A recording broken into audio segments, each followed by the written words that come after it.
Hola chicos hermosos, hoy aprenderemos a ubicarnos si vamos hacia adelante o si vamos hacia atrás, a la derecha o a la izquierda. ¡Bailemos! El cocodrilo camina hacia adelante, el elefante camina hacia atrás, el pollito camina hacia un costado y yo en bicicleta voy para el otro lado. El cocodrilo Dante camina hacia adelante, el elefante atrás camina hacia atrás, el pingüino Lalo camina hacia el costado y yo en mi bicicleta voy para el otro lado. El cocodrilo Dante camina hacia adelante, el elefante atrás camina hacia atrás, el pingüino Lalo camina hacia el costado y yo en mi bicicleta voy para el otro lado.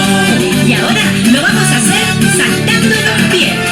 El cocodrilo Dante camina hacia adelante, el elefante atrás camina hacia atrás, el pingüino Lalo camina hacia el costado y yo en mi bicicleta voy para el otro lado.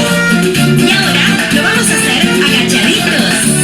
El cocodrilo Dante camina hacia adelante, el elefante atrás camina hacia atrás, el pingüino Lalo camina hacia el costado y yo en mi bicicleta voy para el otro lado. Y ahora sacudiendo mucho el cuerpito.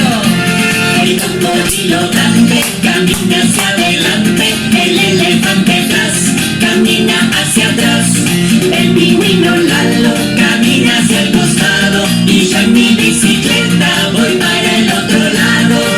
Y ahora saltando en los dos pies.